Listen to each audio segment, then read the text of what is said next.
Assalamualaikum warahmatullahi wabarakatuh. Pada kesempatan kali ini akan dibahas mengenai hakikat jin menurut Al-Quran. Namun sebelumnya perlu ditegaskan bahwa jin yang dimaksud di sini bukanlah jin yang biasa diceritakan dalam dongeng-dongeng, seperti jin yang terdapat dalam lampu Aladin, yang terperangkap dalam botol, atau yang katanya terdapat dalam benda-benda. Hal itu hanyalah cerita dongeng atau tahayul, khayalan manusia yang sama sekali tidak memiliki nilai kebenaran. Tahayul-tahayul itu meyakini jin memiliki sifat campuran antara manusia dan hantu yang bisa berubah rupa dan bentuk menurut kemauannya. Dikatakan kalau jin senangnya merasuk pada diri wanita dan mereka yang lemah.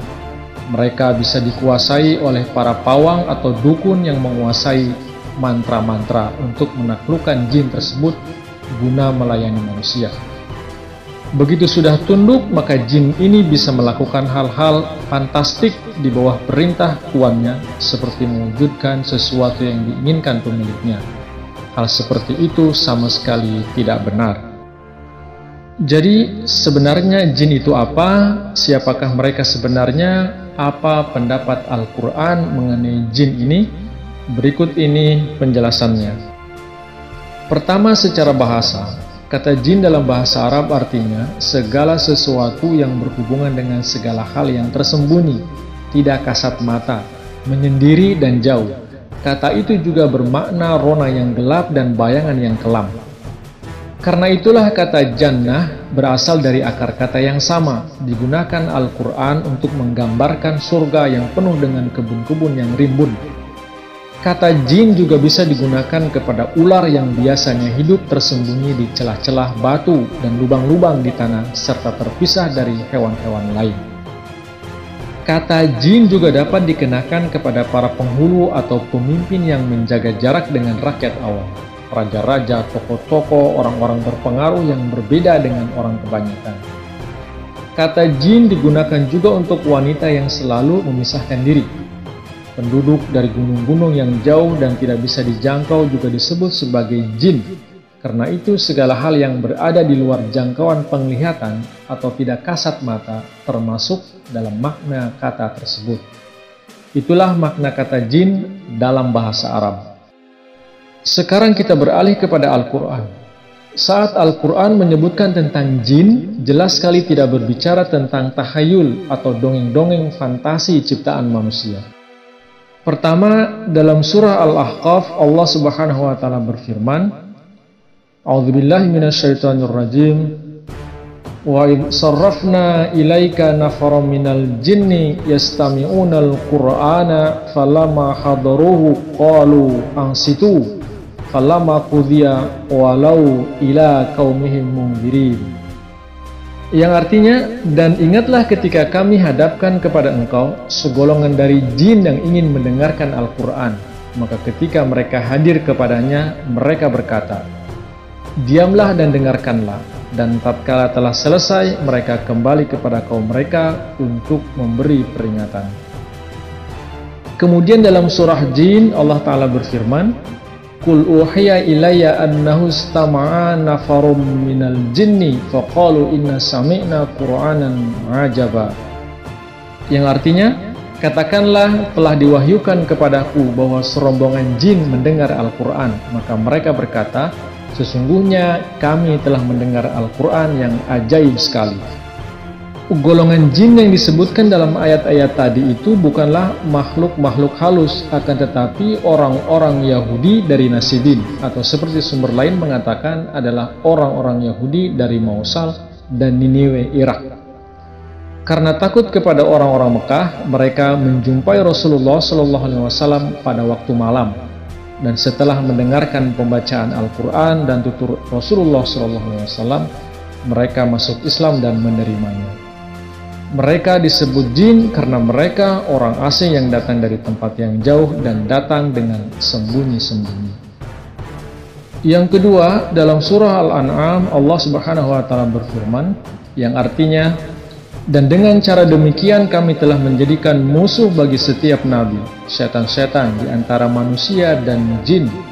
Sebagian mereka membisikkan kepada sebagian lainnya kata-kata indah untuk mengelabui. Dan jika Tuhan Engkau menghendaki, mereka tidak akan mengerjakannya. Maka biarkanlah mereka dengan apa yang mereka ada-adakan.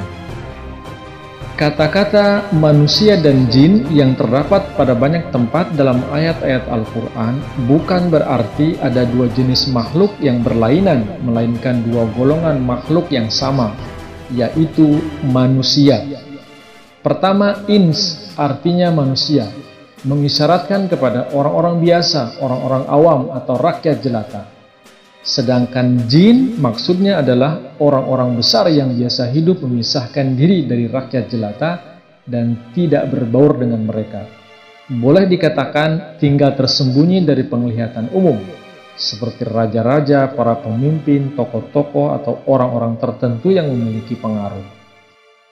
Yang ketiga, dalam surah Al-Hijr Allah Subhanahu wa Ta'ala berfirman, "Dan sesungguhnya telah kami jadikan manusia dari tanah liat kering yang berdenting, dari lumpur hitam yang telah diberi bentuk, dan jin kami telah menciptakan sebelum itu dari api angin yang panas." Di tempat lain dalam surah Ar-Rahman disebutkan bahwa Dia menjadikan jin dari nyala api. Ungkapan manusia dijadikan dari tanah liat mengandung arti berpembawaan lemah lembut dan suka tunduk. Sedangkan jin dijadikan dari api mengandung arti bertabiat seperti api, mudah menyala. Jin memiliki pembawaan seperti api dan bukan sungguh-sungguh dibuat dari api.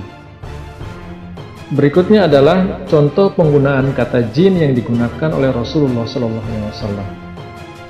Beliau SAW melarang keras umatnya untuk menggunakan kotoran ternak yang kering atau tulang belulang dari hewan mati untuk istinja atau membersihkan diri setelah buang air besar atau kecil, dengan mengatakan bahwa benda-benda itu merupakan makanan jin.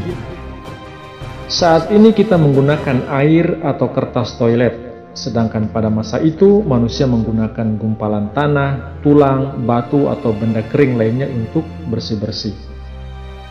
Di zaman modern inilah manusia baru bisa memahami bahwa apa yang beliau maksudkan sebagai jin tersebut tidak lain adalah organisme yang tidak kelihatan dengan mata yang memakan tulang atau kotoran yang mengering dan lain-lain. Pada masa itu manusia sama sekali belum mengetahui yang namanya bakteri, virus, atau kuman. Tidak ada manusia yang mempunyai bayangan sekelumit pun tentang adanya makhluk-makhluk yang tidak kasat mata tersebut. Ajaibnya, justru makhluk-makhluk inilah yang dimaksud oleh Rasulullah SAW. Dan kata yang tepat untuk menyebutkan atau menjelaskan keberadaan makhluk-makhluk yang tidak terlihat mata telanjang itu dalam bahasa Arab adalah kata jin. Sungguh menakjubkan, bersesuaian dengan apa yang disabdakan Rasulullah SAW yang menyebutkan bahwa kotoran kering atau tulang-tulang itu adalah makanan jin, yang mana maksudnya adalah bakteri, virus, atau kuman. Maka maksud dari ayat-ayat di atas yang menyatakan jin diciptakan dari naris samum, yang berarti api yang marak atau semburan api tanpa asap, adalah organisme kecil yang memperoleh energi untuk eksistensi mereka langsung dari semburan api petir yang panas atau samum dan radiasi kosmik. Hal ini sesuai dengan pandangan para ahli yang menyebutkan bahwa organisme yang paling purba bisa hidup karena energi dari petir dan radiasi ultraviolet.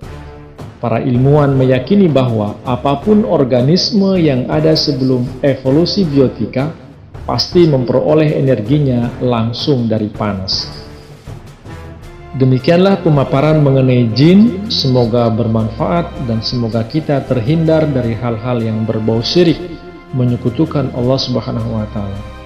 Allahu a'lam bishawab. Jazakumullah. Wassalamualaikum warahmatullahi wabarakatuh.